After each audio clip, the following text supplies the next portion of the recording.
खाना काबा ये पुकारा मिलके लगाओ सभी हैदरी नारा. Assalamu alaikum. I'm the host for today's discussion. My name is Sheikh. As for those who don't know me, I was acting as a moderator in a last meeting between both parties, Mr. Hassan Allahyari and Mr. Hassan Shimrani. My role was primarily focused on having both parties to agree on a series of debates on matters of core issues that separate both factions from the Shias and the Umaris. We had made some progress in the last meeting, during which both parties agreed to debate namely two topics. Topic number one was on the Isma of the Ahl al-Bayt al-Islam, according to verse 33. And topic number two, which was the Imama of the first three, namely Abu Bakr, Umar, Uthman, according to Quran and Sunnah. So the purpose of today's discussion is to give the viewers an insight as to why the debate did not take place. I have some questions to ask Mr. Sheikh Hassan Allahyari. However, unfortunately, Mr. Hassan Shimrani will not be joining us, but I feel that I'm sure he will have responses to some of the things that will be brought up today, and he's more than welcome to give a reply back to them at a later time. So without further ado, I'd like to go to our guest, Sheikh Hassan Allahyari. So before we begin, can you please give us insight to the background of the challenge and how long this has been going on for? Bismillah ar-Rahman ar-Rahim.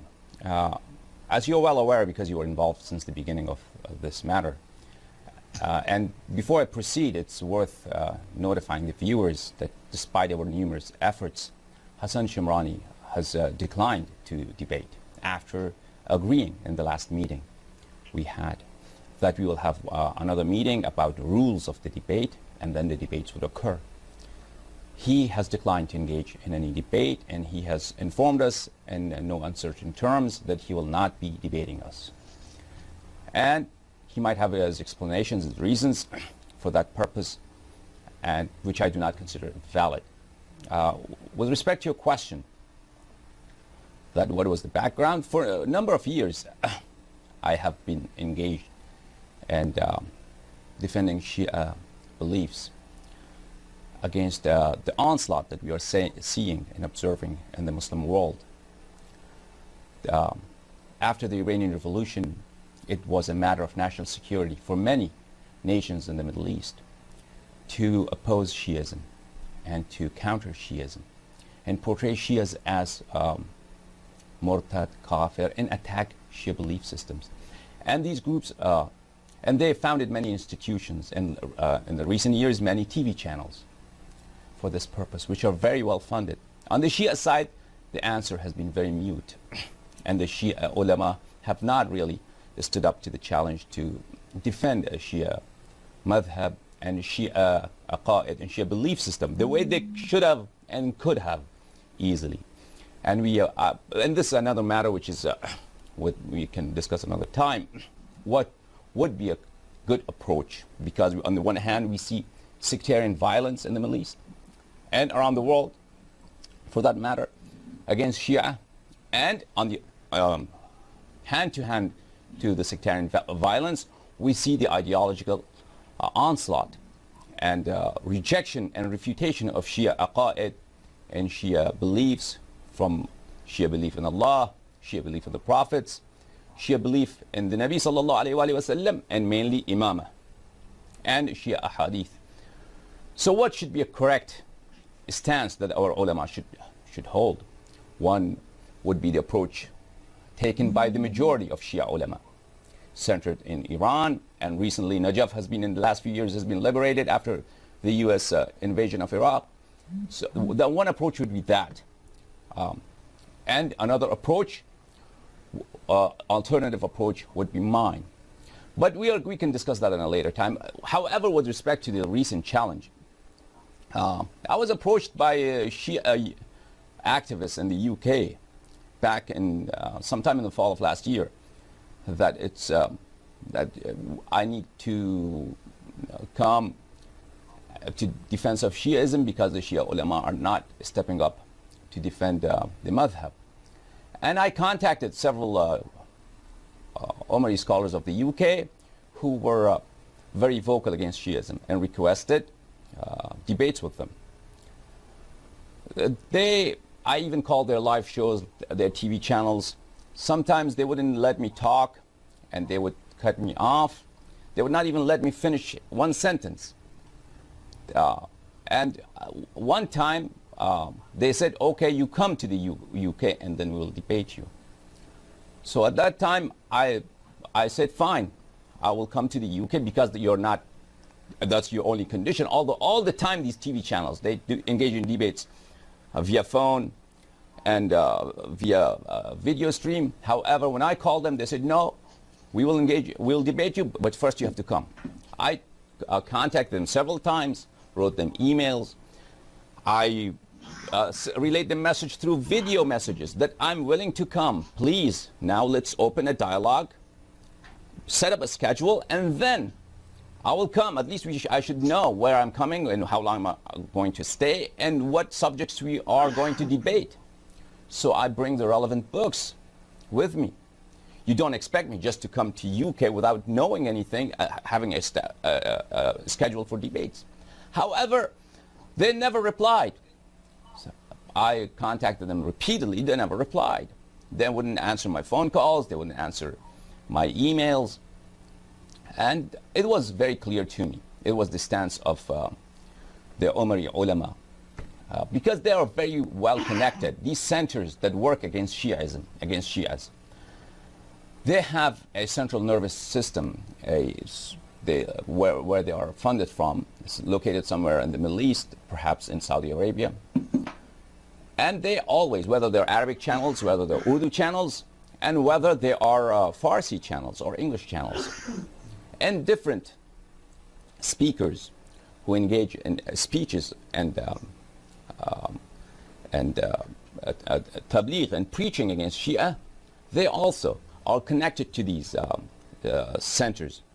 And they always have a well-coordinated approach against Shia. One of the well-coordinated approaches against Shia since many years has been not to debate the Shia in an organized debate, in a formal debate.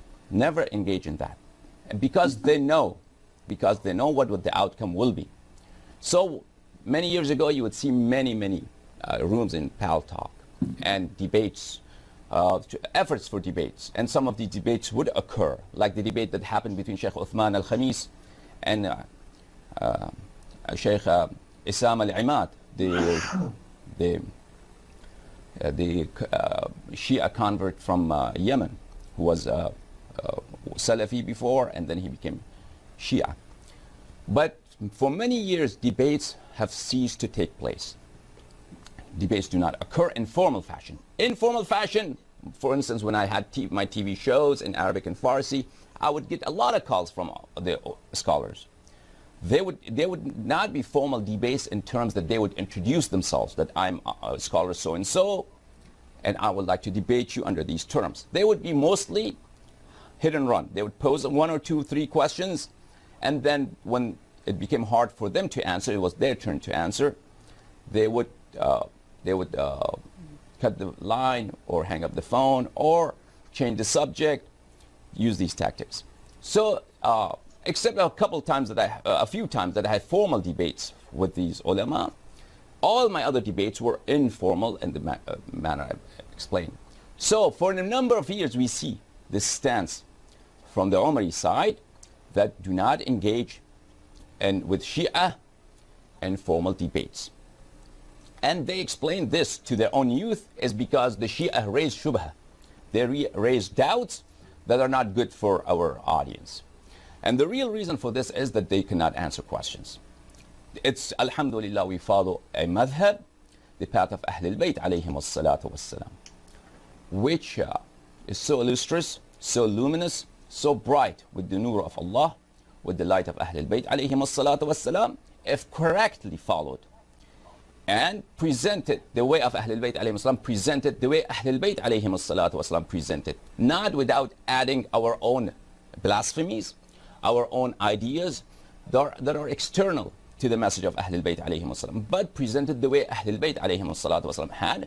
Ahlul Bayt alayhim salatu wasalam's position and relevance to the caliphs, and relevance to Quran, and relevance to the usurpation of Khilafah, and relevance to Sahaba, and all other issues. If we understand those positions and the sayings of Aimma alayhim salatu wasalam, and then present them to the best of our ability per Aimma alayhim salatu wasalam's directives, instructions, and teachings, then there is absolutely no way that in a fair debate where the Shia side is allowed to speak and present evidence, there is no way, especially the Umari school of thought, whether they're Salafi, Ash'ari, Sufi orders, doesn't matter. There is no way that they could have any chance of persuading the audience that they might have some truth, and they may enjoy some haqq on their side. Therefore, the debates do not occur, formal debates. So I think it was your own suggestion that you suggested to me that because the Shia are not very active in the English language, I should come forward, and a number of other brothers also suggested, I should come forward and engage with debates with the preachers of the Salafis and Umaris in the UK. And that was the reason that my recent challenge was made addressing Muhammad Hijab and Sheikh Urduni, Abdul Rahman Hassan, and a couple of other fellows who still remain silent and pretend that I have not challenged them and they have not responded to my challenge. And I know the reason very well. Anyways, I don't want to go, don't want to have this as a one-sided dialogue. Go ahead, please, if you have any questions. Of course, yeah, I mean, as you rightly said, I think one of the excuses that were used before in the past was that we want to debate you in person, and obviously once that was offered to them, that was, it was a complete U-turn. Yeah. I think with Mr. Hassan Shimrani himself, once he knew you were willing to come to the UK to debate him, he himself agreed that it wouldn't be problematic to have a Skype debate. So yeah, I mean, in terms of the conditions of the debate, it was also published on your Facebook page. You said that you would be lenient in your rules of debate.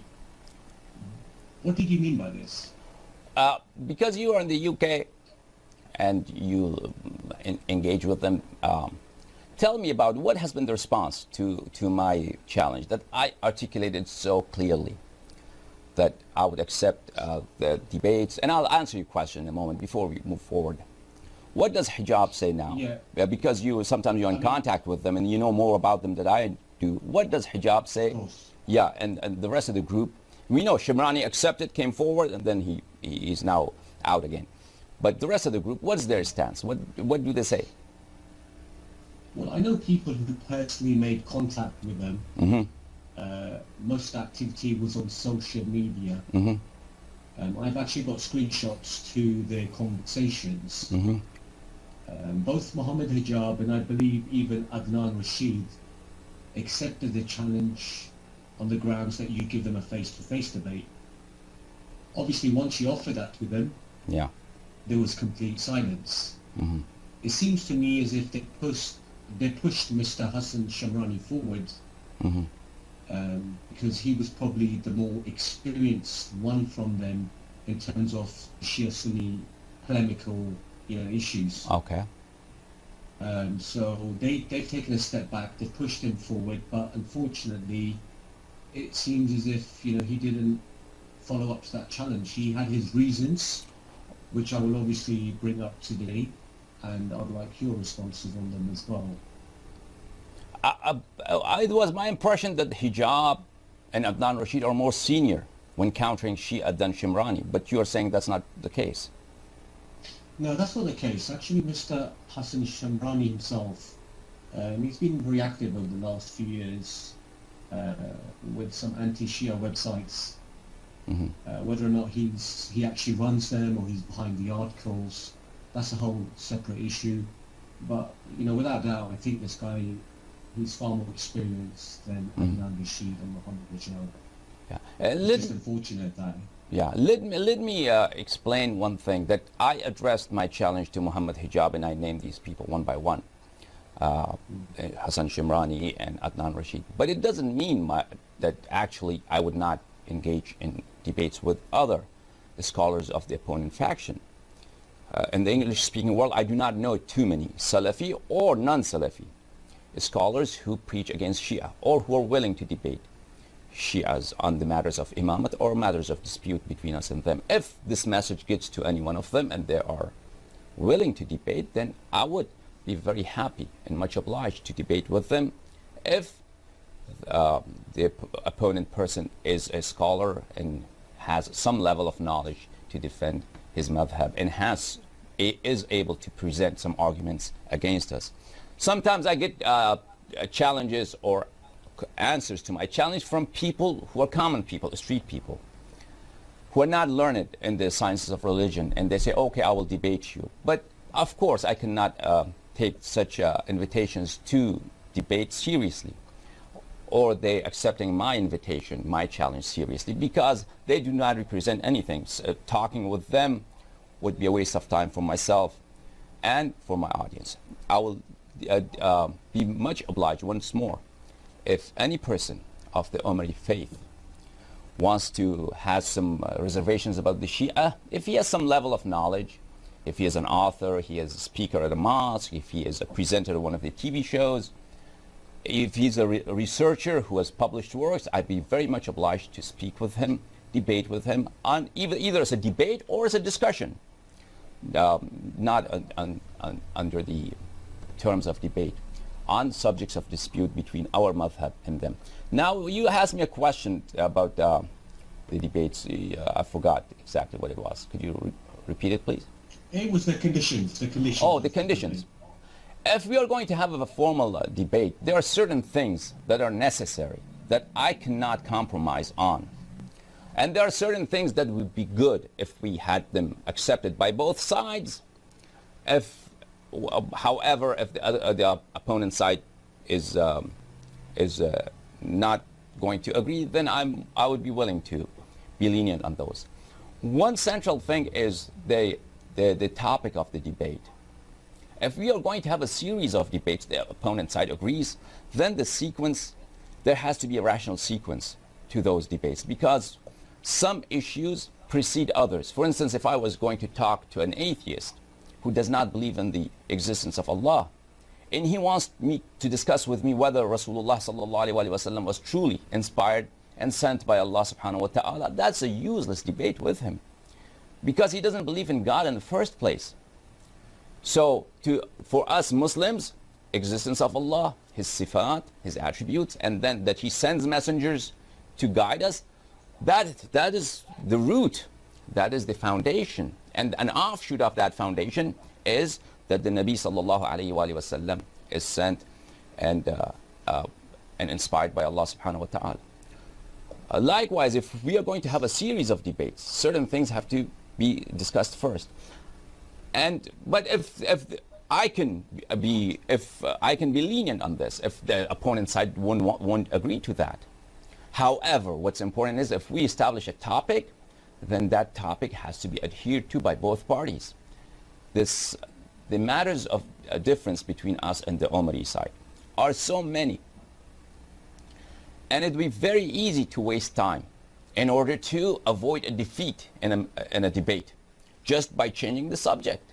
You pose another question. For instance, if we are talking about a verse of Tathir, you bring questions about why Shia, for instance, do Azadari do Matam in the month of Muharram, or the question of Mut'a, or the question of Ashhadu anna Aliyan Waliyullah in Adhan, or so many other issues that you could bring up. And of course, we Shia wouldn't mind answering those questions. However, when we have 4 hours or 2 sessions or 3 sessions devoted to one subject, it would take precious time out of that subject, and and then we will, once the subject is changed, then there is no way to tell when we are going to come back to the main subject of the debate. So that's one issue that's very important in any debate, to have one topic that's important and then both sides agree that the questions and arguments and counter arguments would pertain and would be relevant to that topic. The other issue... So why... Yeah. Sorry, I didn't want to interrupt you there. Yeah, go ahead, please. Related to this, see, why is it important that evidence is given from the opposing party? And do you consider this to be hujjah on yourself? If not, why quote them? Yeah, that's so important, because if I'm talking to an atheist, obviously I cannot quote Quran to prove something to an atheist. Likewise, if a communist is debating me, he cannot quote Lenin or Mao Zedong in order to prove a point to me, because I do not agree to what Lenin or Mao stand for anyways. When speaking to the Omari congregation, it's very important that they have to bring a hujjah, a dalil, an argument that's valid for us. And likewise, we take the same burden. We will not try to prove something to them from our books. That would be so easy. If the book of one fellowship, one congregation would be sufficient to prove their belief system for everybody. That way, Hinduism, Buddhism, Christianity, Mormonism, all religions are haqq. All religions are correct. All religions are valid. And any argument, when we go to a court, you have to present a proof, an argument that's acceptable. If it's not acceptable to the court, if it's not acceptable to the other party, you do not prove anything to them. When we discuss with the Omaris, it's very important to know that this is a big obstacle for them. When they see this, they never engage in an argument with the Shia, unless the other party is very ignorant. Because those people who have researched Shia book, and they have done extensive research, especially after the Iranian Revolution, the Salafis, with millions and millions, rather billions of dollars of funding, have devoted thousands of scholars and researchers to go through Shia book and extract material that's helpful to them in some way. So, and hundreds of books have been written, very well researched books against Shiism, especially in Arabic. So they know, those people who have done research, that have done their homework, and people who write against Shia, people who preach against Shia, they are usually in contact with these kind of centers that it's their job to go through Shia books and research Shia books in order to find ammunition against the Shia. So they know very well they do not have anything against Shia to bring against Shia as hujjah, as proof. That would stand scrutiny. They would be able to persuade a very simple person who doesn't know about religion much. For such a person, they could deceive him and present something from the Shia book that perhaps would aid the Omari position. However, there would be always some kind of trickery involved. They would hide some portion of a hadith. They would present something that's not a hadith. They would present something. Often it happens. For instance, Sheikh Sayyid al-Murtada in Kitab al-Shafi, he quotes Omari hadith, and then the Omari side brings, oh, Sayyid al-Murtada has narrated this hadith in his book. That's Sayyid al-Murtada narrates some things from the opponents in order to refute it, not that he agrees with it. So they hide that portion. And I don't want to interrupt you there. This is a very valid point you make there. Yeah. I noticed this in your conditions as well. Yeah. Yeah. You know, why was it really imperative to show the books when having the dialogue? Yeah. Okay. This actually is related to what you actually say now about how Shia ulama are misquoted at times. Yeah. Was this the reason why you put this in the conditions of the debate about showing the books? Yeah. I'll come to this point. To that. I'll come to this point. Let me add one more thing. So therefore, they absolutely have nothing against Shia. Whereas on the Shia side, we have so much.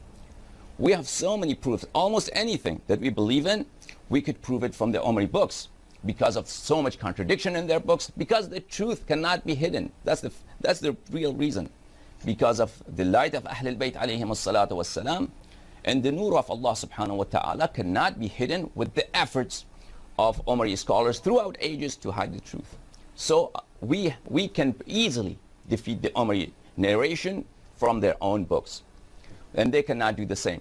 So this is a huge obstacle. However, just to as a footnote to what I said here, one more point, let me enunciate this. Now, for this very big problem, the books against Shia that are written by the Umaris, for instance, the famous book of Minhaj al-Sunnah, Minhaj al-Sunnah al-Nabawiyya sallallahu alayhi wa sallam, written by Ibn Taymiyyah al-Harrani, a very, very important book in the Umari theology that is written specifically to counter Shia arguments. Ibn Taymiyyah, time and again, he can never argue with Shia using something that is hujjah for the Shia.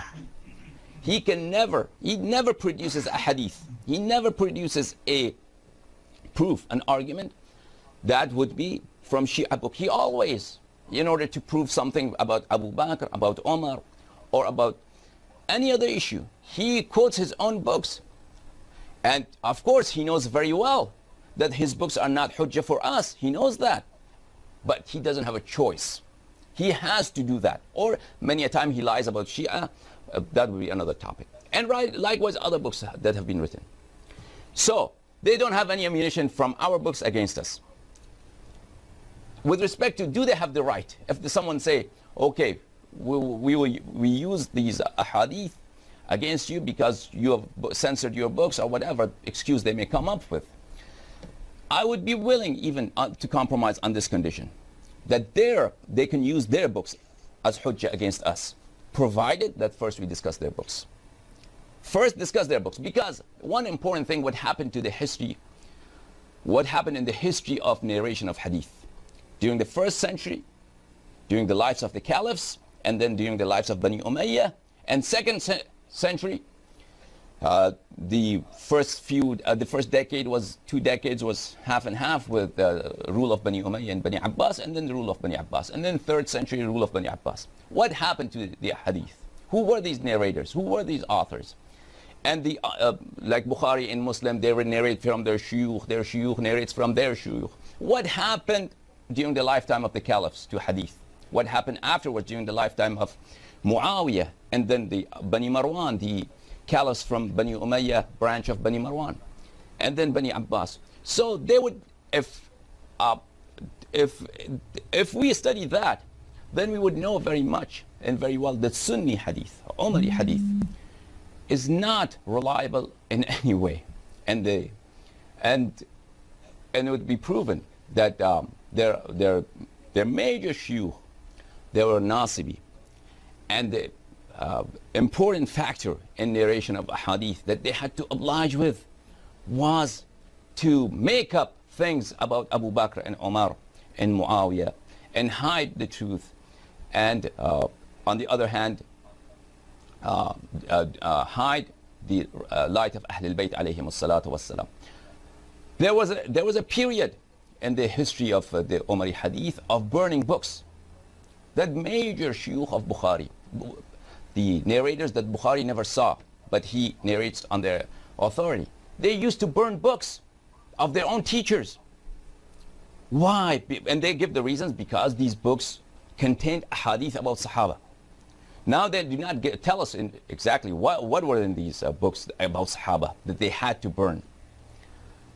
But we can guess and surmise what they would have been. It was very easy. Why? The teachers, 2 generations before Bukhari, people who were very credible, they wrote things that the following generation had to burn.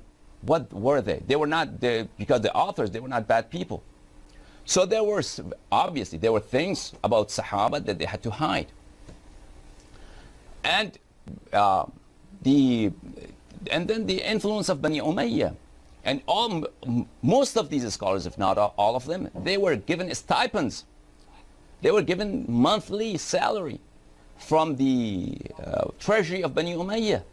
And Bani Umayyah would bring these scholars and make them curse and revile Amir al-Mu'mineen alayhi salatu wassalam. That was their condition. So many of these scholars were beaten, so many scholars were exiled, and some of them were not because they agreed to that matter. And so when a hadith go through such a filter for such a long period, decades and decades and decades, so many things are lost, many things are fabricated, and that could be very easily proven from their own books, the reliability of their hadith. And anyway, so it's very obvious that the condition that as we take this burden on our shoulders, that we will prove anything, any subject that we take on as the topic of the debate, we will prove it from their books. Likewise, they have to take this burden on their shoulder to prove it to us from our books, because we do not consider their books as valid. And the hadith is not valid for, and this is very obvious. However, we are even ready to accede to this and compromise on this principle, accept their hadith as hujjah on us, provided that first we discuss Shia hadith and their hadith. The method the Shia hadith were collected and the method that their hadith were collected, I'm ready to defend my side if they're able to defend their side, and then we see who is Ahl Sunnah. Sunnah means hadith. So in terms of method, you mentioned method there. How would you have used that? I mean, what method would you have used to determine the reliability of these traditions as well? Would you have just quoted any reference from their books, or would you have used the same principle in order to determine the reliability? The principles of ilm al-isnad, ilm al-jarh wa ta'dil, none of them are dictated by the Nabi sallallahu alayhi wa sallam or by the Noble Quran, except there's one verse in the Noble Quran, إِذَا جَاءَكُمْ فَاسِقٌ بِنَبَإٍ فَتَبَيَّنُوا. When a corrupt person comes to you, فَتَبَيَّنُوا, do some research. And this was not about hadith. This verse was not revealed about the hadith. This verse was revealed about one Sahabi who reported that certain members of the tribe, they beat me up and they refused to give me zakat. So even that verse is not about hadith. Therefore, all these complex rules of isnad that they have, and of course if I take on the challenge that I will prove my point from their books, I will, according to I'll play by their rules. I'll prove this hadith is sahih per their own ulama's standards and rules that they have established for the validation and authentication of a hadith. Nonetheless, what is very important, that none of these rules, what is hadith mursal of hujjah or not hujjah? Well, as a person who is majhul, how do we determine whether his hadith is sahih or not sahih?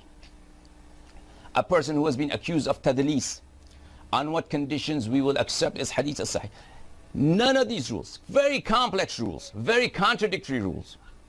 And let me tell you this thing, these rules are so contradictory that any hadith that is given at any time, an Umari scholar, researcher, if his ta'assub, his bias would dictate him to weaken the hadith, he has certain rules that he can apply. This is done commonly. Same chain of narration, one hadith would be considered weak, one hadith would be considered sahih, because they apply different rules, contradictory rules. If they want to weaken this hadith, they will apply the rules that will weaken this hadith. And they will forget all about the other rules that were applicable here and make this hadith sahih. And if they want to make this hadith weak, valid, they will forget all the other rules that would be applicable here and make this hadith weak. And apply only those rules that will make this hadith sahih. And this is commonly done, especially in the books of the Salafis, like Al-Albani. And many scholars have written books on this matter, that how they make the tashih, validation of a hadith, and invalidation of a hadith, per their whim, per their bias, according to their own prejudged positions, predetermined positions. So if the burden of proof was on me in order to prove the various things, I would have played by the same rules. I'd prove sihhat of hadith from their own books, and if they had objections, I will respond to their objections. And I would never expect them to accept the hadith that I have provided them as sahih unless I prove it to be sahih. Now I come to your question why it's important to show books. Because we do not trust them. And it's very, very, because I know they don't have anything against the Shia. Because it's my job. I have done this for many years.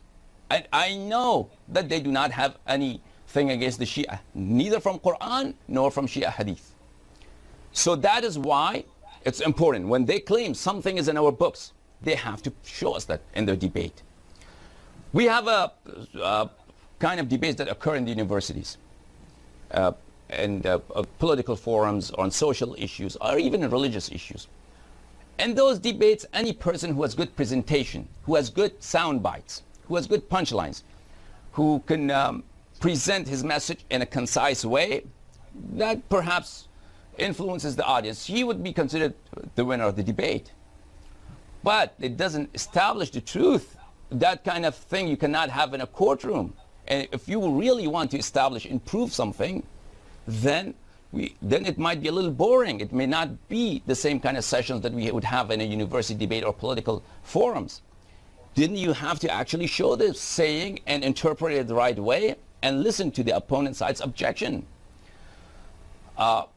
So that's why it's very important to present book. Just as I always, it's my duty that I will not claim anything unless I present the book and tashih, validation of that matter from their own books. Yes, brother, you might have questions. Sorry for the diatribe. Was there any reason? Sure, no problem.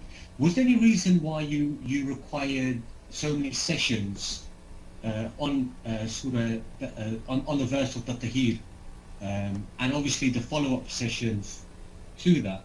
I understand you didn't just do this specifically with Ayat al-Tahir, but also you allowed Mr. Hassan Shimrani to do the same on the subject of the Imama of Abu Bakr and Uthman. Well, I'm sorry, could you repeat the question, please? Yeah, sorry, it's probably my audio. Was there any reasons why you requested several sessions on the verse of Tahir, including the follow-up rebuttals to that? Yeah, what we suggested, he agreed on that meeting we had. I said 4 sessions we'll have on the verse of Tahir. So he agreed to that, and he understood what my position was. First of all, let me say that the issue of Imam of Ahlul Bayt alayhim as-salatu was-salam has so many proofs. Hadith al-Thaqalayn, Hadith al-Ghadir, Hadith al-Manzila, Ayat of Tathir, Ayat of Wilaya, and many other verses and hadith from their own books. And we can do that. Why do we need more time to prove these things? Because there's so much, as we say in Arabic, qil and qal, because there's so much counter arguments that have to be responded to, and they have to be responded correctly and validly. It takes time to read a hadith. If I want to read a hadith to you and present the book and show the book and read the hadith line by line and then translate it and then prove its validity, that takes some time. That takes probably 10 minutes. That would take, at least 7 minutes would take to present one hadith that's 3-4 lines long. To show the book, read the hadith, and translate it. And then explain how it's relevant to my argument. And obviously, the opponent's side will have questions about that. He would say this hadith is not correct, it's rejected, this hadith contradicts the other hadith, or I cannot imagine all scenarios, but the opponent's side would have counter arguments. So, I would have to have reply to that and respond to that. That's why we need several sessions. And a lot of time, the opponent's side would use questions and bring up arguments just to waste time, because the burden of proof is on me. And if I do not, because he wasted time, he brought up subjects or topics or questions that take time, but to answer, but are not, but do not really refute my argument. Still, my time would be wasted, and I would not be able to get to the bottom line of my objective. Especially with Ayat of Tathir. Ayat of Tathir, because the Umari side, they don't have any hadith which say that this verse was revealed about Azwaj. Their only argument is that look at the previous verse. Look at the verse after that. Look at the same verse that towards the end of it, toward the beginning of it. The sequence of the verses, they show that the address is made to the wives of the Nabi sallallahu alaihi wasallam. Then the wives are definitely part of Ahlul Bayt alayhim salam, especially Ayat al-Tathir is an address to Azwaj. Now, perhaps, Amir al-Mu'mineen alayhi salam, Zahra salamullah alayha, Imam Hassan alayhi salam, Imam Hussein alayhi salam, perhaps they are also included. But Azwaj are definitely included because the verses are addressed to them. So, at first stage, we have to refute this and explain to them that the Quran has not been compiled on the order, on the sequence of revelation. The same sequence that Quran was revealed during the 23 years of the life of the Nabi sallallahu alaihi wasallam when he was receiving verses of Quran from Allah subhanahu wa ta'ala. Quran has been arranged in a different order. Now this order is from the Nabi sallallahu alaihi wasallam or from Sahaba. That's another question. One thing is agreed upon, that this tartib, this order of the verses that we have is not the order of revelation. Many surahs are Madani, contain many Makki verses and vice versa. And we do not have any hadith that Ayat al-Tathir was revealed together with the preceding verses or the following verses. Dozens of hadith from several Sahaba, all of them enunciate that the verse of Tathir was revealed as an independent verse. إِنَّمَا يُرِيدُ اللَّهُ لِيُذْهِبَ عَنْكُمُ الرِّجْسَ أَهْلَ الْبَيْتِ وَيُطَهِّرَكُمْ تَطْهِيرًا اللهم صل على محمد وعلى محمد. Independently with respect to the Ahlul Bayt alayhim as-salatu was-salam, and not about the Azwaj of the Nabi sallallahu alayhi wa sallam. And to prove this, of course, he will argue about things, and you bring up matters that this would take time. That's why I needed several sessions in order to make these points and then also prove who are Ahlul Bayt alayhim as-salatu was-salam, why wives are not part of Ahlul Bayt alayhim as-salatu was-salam. What does Allah mean by Ahlul Bayt? When he says Ahlul Bayt, what does it mean? Family? Or does it mean the house of Wilaya, house of Nubuwa, house of Imama? What does it mean, this house, Ahlul Bayt, the people of the house? Which house? Is it a literal house, a room, a residence? Then wives are, of course, wives live there. That's the purpose of Quran, or it's another meaning to this Ahlul Bayt. This takes time, and I have to prove this from their books. Just like you go to a courtroom, there's no limitation to the time you can take to present your arguments, as long as you have relevant arguments. Even if it's a trivial matter, if it's about somebody robbed somebody, it may take several days, several hours of courtroom deliberation. Likewise, if we are really trying to prove something to this debate, which would be a courtroom and the judges would be our audience, then there have to be sufficient time for both parties to present their cases. If you do not give me enough time to present my case, then I will not agree to that debate, because I know that will be unfair to me, unfair to my madhab, and unfair to the audience, who would be deprived, who would be deceived that something is not provable from Quran and Sunnah, while it is provable. It just needs a little more time in order to present all the evidence. Yes, brother. Yeah, so I mean, I'm disappointed, and I'm sure there's many others, that this debate never happened. Obviously, the opportunity is still there. If people want to have this discussion or debate, they can contact you directly on your Facebook page. For those who know me, they can also contact me. I just want to finish off on the final point here. And this was what Mr. Hassan Shimrani said after he agreed to the discussion debate, and that was that he felt that you were not stable enough to have this debate. So what is your thoughts about this, and why were certain conditions put into the debate to ensure neither parties would breach the agreed contract?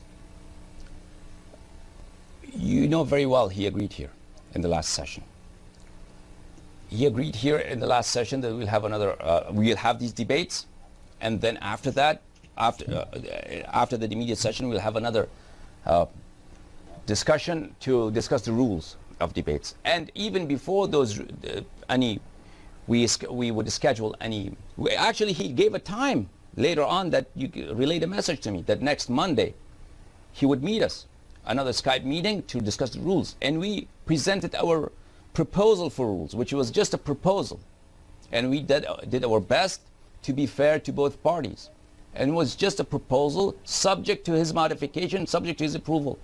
And we told him that he is very welcome to present his own set of rules for the debate if he does not agree to us, or modify these set of rules, suggest some changes, and we would see what he wants. Before our scheduled day of meeting, I published and we sent to him through you the rules, about 52, 53 items, and those rules that both sides would have to agree in order for this debate to occur. So his claim that I'm unstable, I'm not, or I have some other issue, he agreed in the last subject, and he had seen me talk, he had seen me speak, and nothing new had occurred that he would shun any debate because I'm unstable. Even in the first meeting when he came, when he came here, we called and we had a heated conversation, and I got loud at him, he got loud at me, and he's making that an excuse that I'm unstable. Even then, beforehand, he knew me. I did not know him, but he knew me. He had seen my TV shows, he had seen my clips on YouTube, and he himself said he worked for Wisal TV, or Wisal TV, yeah. And Wisal TV for many years, they would take away my speeches, make it a small clip, and put a face of a dog on my face, or besides me, and add some barking sound to it, and present my clips in that way, in their intervals, for many, many years, back in 2012, 2011, 2013. And probably he himself prepared some of those clips. So he's somebody who knew me. It's not that I came out of nowhere. The way I talked, the way I engaged in discussions, he knew that. So he accepted the challenge. And when he called, I asked him how many. That aggravated me. One of the things that aggravated me in that discussion was that I was constantly asking him that you have accepted. You are saying that you have accepted the challenge. How many debates you want to have? He wouldn't answer that question. So he was not serious from the beginning. He had heard that, okay, Allahyari wants to prove the name of the 12 Imams from Quran. I'm going to get him on this one, for sure.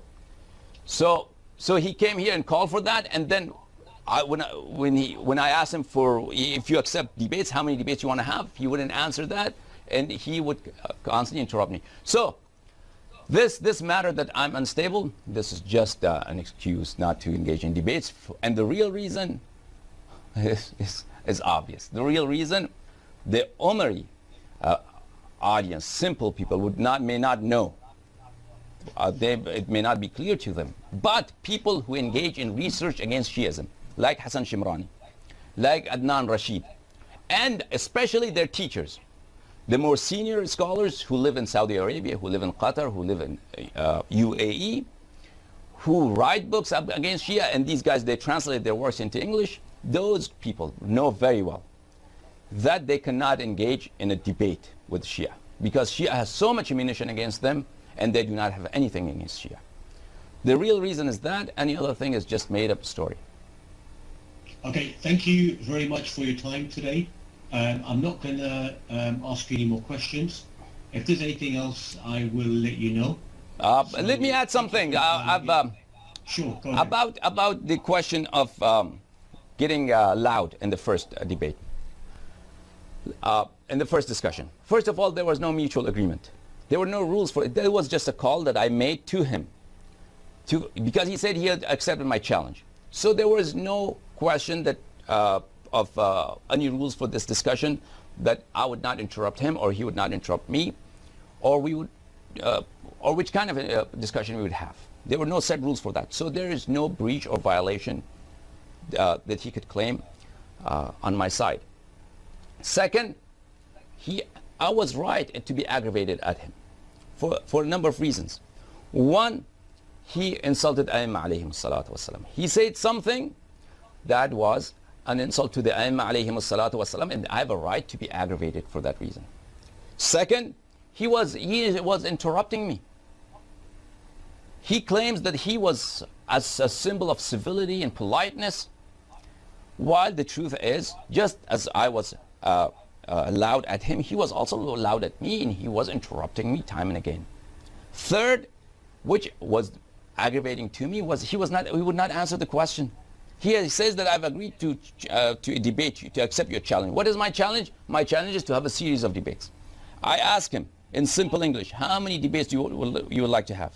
On which topics? He wouldn't answer. He would say anything except answering this. And that was the reason we were having the discussion to formalize that he has accepted the challenge.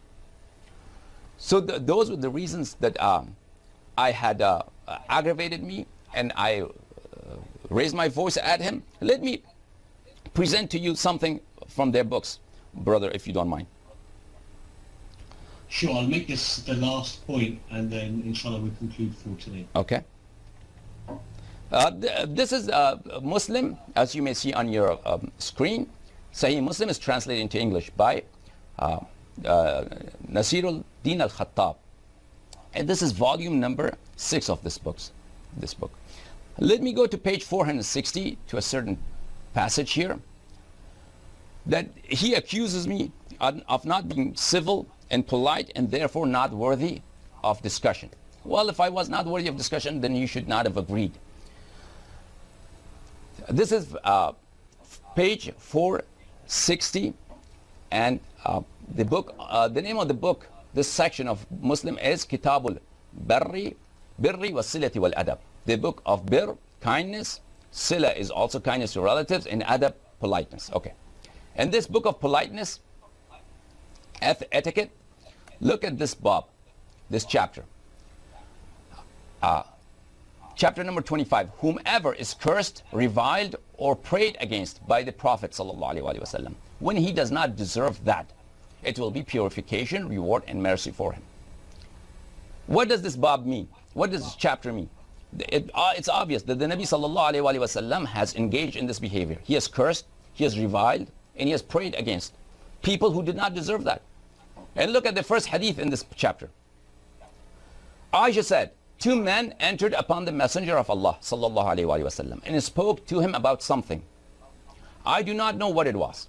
They made him angry and he cursed them and he reviled them. And when they went out, I said, O Messenger of Allah, some good will reach everyone, but it will not reach these 2. He said, why? Why is that?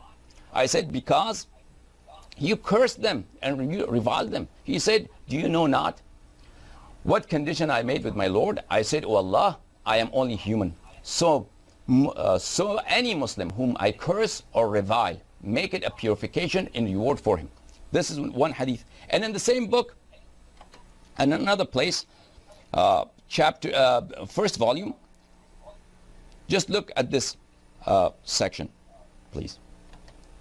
Sahih Muslim, volume number 1. Same publication, same translation. Page number 160. This is also, is this also available online as well? Of course. Okay. Page 160. It's 159, 160. باب قول النبي صلى الله عليه وسلم سباب المسلم فسوق وقتاله كفر. Clarifying the words of the Prophet صلى الله عليه وسلم. Insulting a Muslim is an evil action. This evil action is in Arabic is what? Fusuq. Fusuq is the masdar, is the attribute. A person who carries this evil attribute, he's fasiq. He's a corrupt offender. Okay.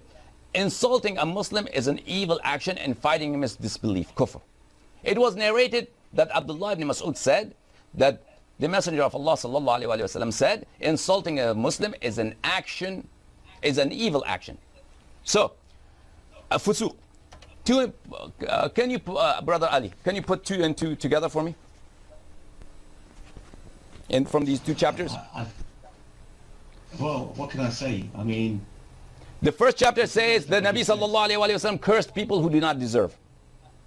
Second... So the Prophet essentially cursed Sahaba, then this is what we're trying to imply.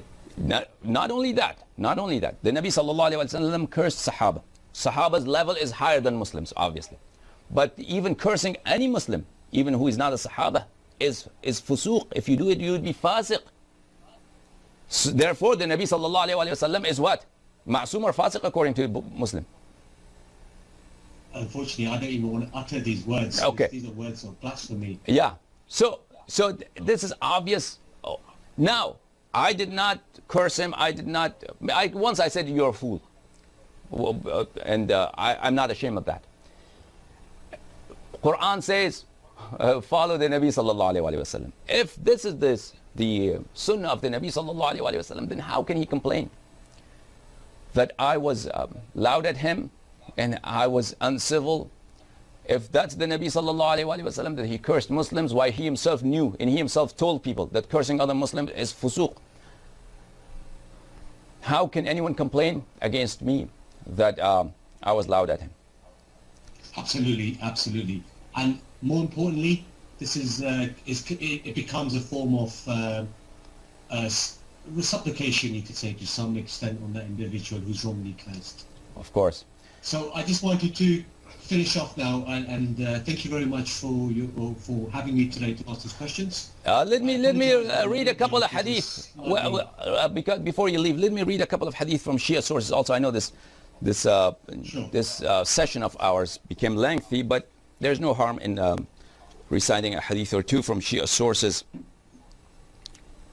Some Shia, they are influenced by ulama who themselves do not read the positions of Ahlul Bayt alayhim as-salatu was-salam. They never study how was Ahlul Bayt alayhim as-salatu was-salam approach towards their enemies, towards nawasib, towards their oppressors. And this impression has been made very, very well known amongst the Shia and preached constantly. The Aimma alayhim as-salam, they respected their enemies. And obviously, the result of that is that you Shia should respect the enemies of Ahlul Bayt alayhim as-salatu was-salam. Respect Abu Bakr, Umar, Aisha. One thing is for sure, taqiyya changes everything. If you're in danger, if there is a very pressing need, then obviously you can even deny being a Muslim. You are allowed to do a sujood for an idol. You can pretend to be an idol worshipper if taqiyya demands. That's something else. And obviously taqiyya we can prove from their books also. But when there is no taqiyya, is this the rule of Ahlul Bayt alayhim as-salatu was-salam, to respect their enemies? This is such a false allegation against the Aimma alayhim as-salatu was-salam. What is an essential tenet of Shiism is bara'ah. And bara'ah means to express your disgust. That's what it means. To express your disgust from the enemies of Ahlul Bayt alayhim as-salatu was-salam. Enemies of Allah, enemies of Rasulullah sallallahu alayhi wa sallam, and enemies of Ahlul Bayt alayhim as-salatu was-salam. And enemies of Ahlul Bayt alayhim as-salam is not only Shimr and Karbala. Shimr is a small soldier in the army that fought Ahlul Bayt alayhim as-salatu was-salam and is still fighting to this day. Their supreme commander is Aisha, their supreme commander is Umar, their supreme commander is Abu Bakr. And showing respect for the enemies of Ahlul Bayt alayhim as-salatu was-salam is a great offense that displeases Allah, that displeases Rasulullah sallallahu alayhi wa sallam, displeases Ahlul Bayt alayhim as-salatu was-salam. Rather showing anger and wrath against the enemies of Ahlul Bayt alayhim as-salatu was-salam. That doesn't mean that you always curse them either. I'm not saying that. However, I'm saying that expressing your disgust, it may not be appropriate all the time publicly. However, it is an essential part of Shiism.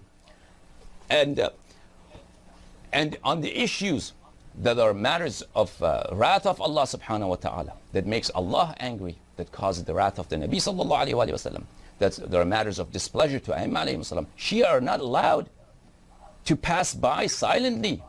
This chapter in the book of Wasa'il al-Shia, just pay attention to the chapter title, Wasa'il al-Shia ila tahsil masail al-Shari'ah, al-Juz' al-Sadis Ashar.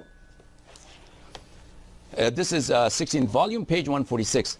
Babu wujub al-ghadab lillahi bima ghadaba bihi li nafsih. It is imperative to become angry for those matters for which Allah becomes angry.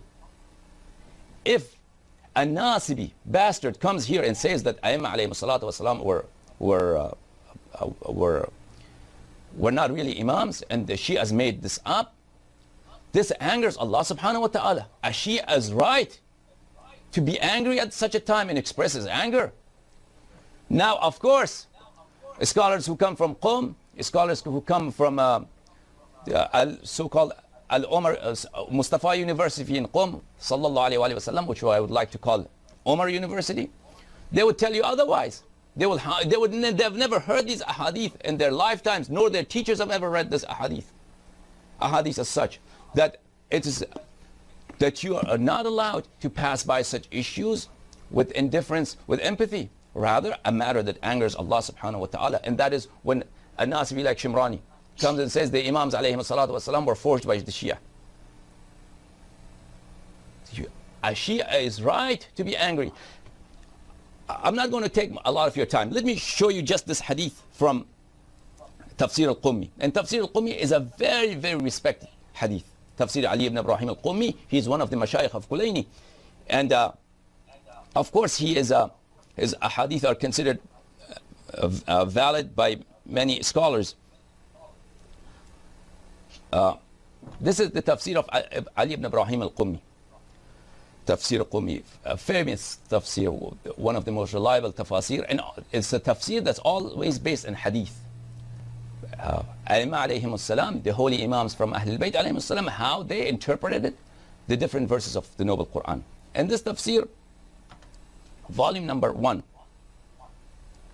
Let me take you to page 189, an incident that happened at the time of Uthman between Abu Dhar and Uthman. You know Abu Dhar.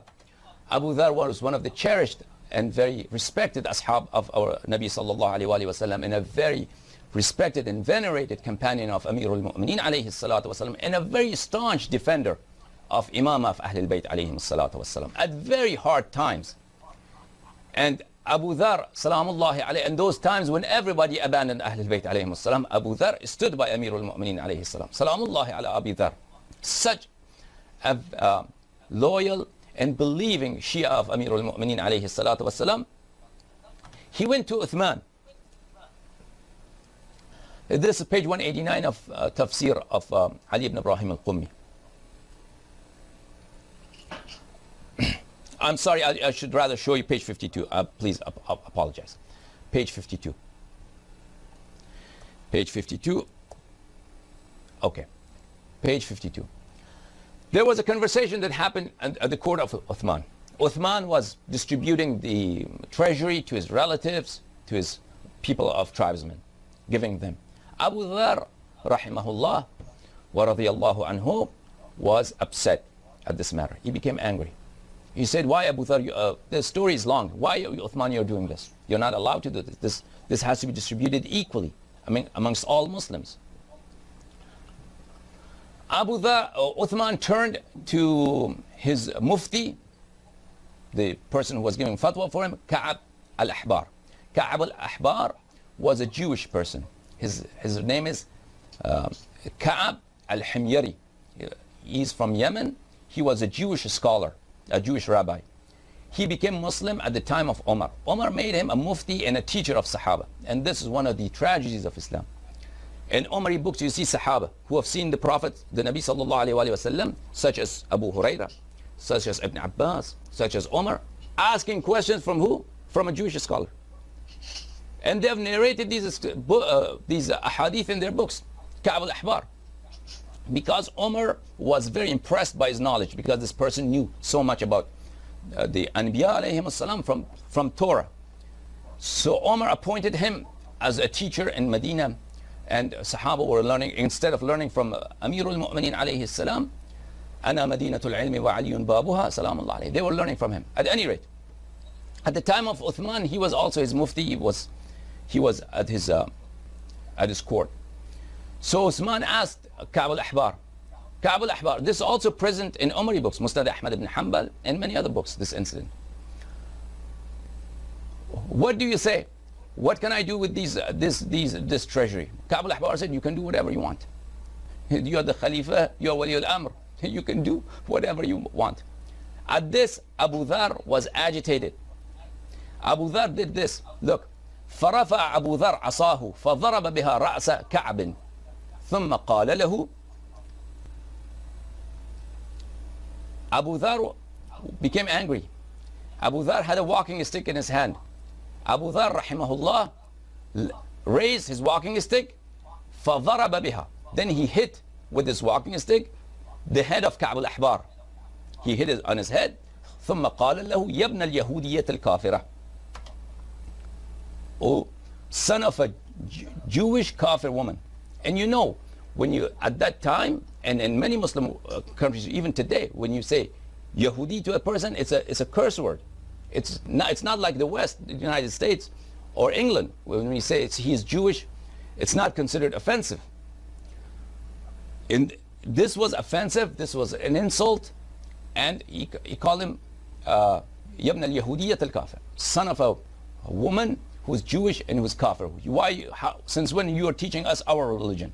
And then the discussion continued, and Uthman exiled Abu Dhar from the mosque. Not only from the mosque, rather from Medina. When Uthman exiled Abu Dhar rahimahullah from Medina, Amir al-Mu'mineen alayhi salam, Imam Hassan alayhi salam, Imam Hussein alayhi salam, and Ammar, they accompanied Abu Dhar at his exit, at the time of his exile. Uthman had ordered that nobody is going to accompany him, escort Abu Dhar while he's getting out of Medina. He should get out in a very dishonorable way. Amir al-Mu'mineen alayhi salatu wasalam did not pay attention. He with his sons and Ammar, they came. And at that time, there was a conversation between Amir al-Mu'mineen alayhi salatu wasalam and Abu Dhar. Let me narrate that conversation to you. And you would know, because Abu Dhar, what he did was very, very, very drastic. He took a stick and he hit Ka'b al-Ahbar's head. And Ka'b al-Ahbar, Uthman paid him money to Ka'b al-Ahbar because his head was hurt. And then he called him Yahudi al-Kafira. This is Al-Rawda min al-Kafi, the 8th volume of Kafi, published by Dar al-Kutub al-Islamiyya in Tehran. The last volume of Kafi. Page number 206. Hadith number 251. لما سير عثمان أبا ذر إلى الربذة. When Uthman exiled Abu Dhar radiallahu anhu to the region of Rabadha, شيعه أمير المؤمنين عليه السلام وعقيل والحسن والحسين عليهم السلام وعمار بن ياسر رضي الله عنه.